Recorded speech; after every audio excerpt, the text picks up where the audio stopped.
Hey everybody, welcome to another Pro Acoustics Tech Talk. I'm Nathan, and today we're going to talk about the different types of EQ.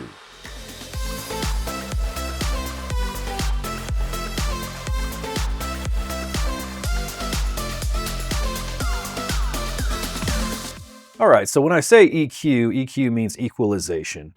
The different ways that we can EQ and tune our input source or output source to dial in our system the way we want it. So first I have a Yamaha MG06X mixer here. And basically this is going to show us channel EQ.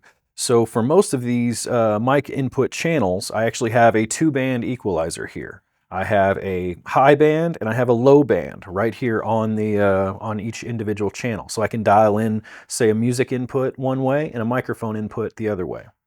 On those EQs, those two bands, those are what's called a shelf. So basically when I talk into a microphone and make adjustments on these channel EQs, it will raise and lower the high frequencies and raise and lower the bass. So I've got this hooked up to a power speaker here, and now I'm talking into my microphone, and I'm talking in my microphone, and I go to the high shelf, and I turn up the high frequencies, and things get much brighter, much crispier, much brighter than they were when they were set just at unity, which is at 12 o'clock, which is kind of the default setting. I can also roll out some of those highs, and the highs go away, make things very muffled. And then I put that back, and then I can do the same thing with the lows. Roll all the lows out. Now we have no lows in there, or put the lows much higher, and we have a much boomier system, obviously. And I can make those changes on each individual channel without impacting the other channels. So if I want to play some music, I can turn up the bass on the music, or I can turn down the bass on the music, and that does not impact the sound of my microphone. I can do the same with the highs, and have totally different settings between the two inputs. Channel EQ therefore allows me to dial in my mix and my EQ adjustments right here on the mixer. This does differ slightly with the other two types of EQ, graphic EQ and parametric EQ. So some mixers also on the channel EQ also may have a high mid or a low mid that allow for additional adjustments, or they might have just a single mid, kind of depends on the mixer. But what we have here, as I mentioned, is a high shelf and a low shelf on the Yamaha channel EQ. That high shelf is centered at 10,000 hertz, and that low shelf is centered at 100 hertz. Without going too far, what I've done here is actually drawn a spectrum of human hearing, essentially, from 20 hertz, the lowest of the low frequencies that we're most concerned with, all the way up to 20,000 hertz, the highest of the high. And then as we go this way, the frequencies get higher. As we go this way, the level gets higher. And then unity gain is right here where we've made no adjustments. On these shelves, basically we are centered at these frequencies. And when we have a shelf EQ, that means we're basically raising up all of these higher frequencies. So from 10K on up. Or if we lower it down, 10K on down. That'll take all these other frequencies along with it. Same with the low shelf.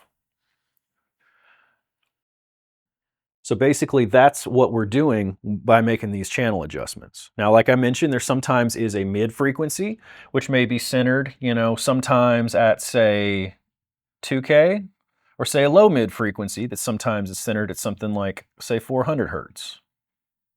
Those are also options that you find. Normally those aren't shelves, obviously, because the shelves are on our end where we can raise and lower high frequencies, all the bass or all the treble.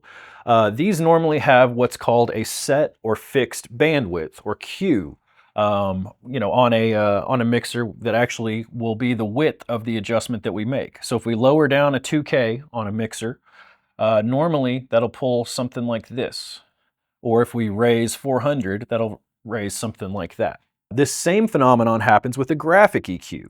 A graphic EQ is a separate piece of equipment that'll be in between a mixer and a speaker that allows you to control individual adjustments on those individual frequencies. The frequencies are set though. Normally it's a 15 band or a 31 band, could be from a company like Ashley or DBX or many other manufacturers that make these analog graphic EQs.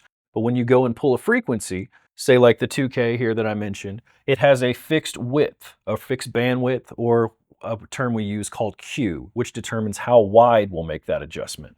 On a graphic EQ, that Q is fixed. So for instance, at 2K, just using that frequency because we already selected it, as I pull it down lower, it's going to have its own fixed depth already assigned to it based on the Q or bandwidth built inside that graphic equalizer. That differs from a parametric EQ, which actually will have a variable Q or a variable bandwidth, which actually will allow us to do a super skinny cut at 2K, or will allow us to do a very wide cut if we wanted to cut all of these frequencies at 2K.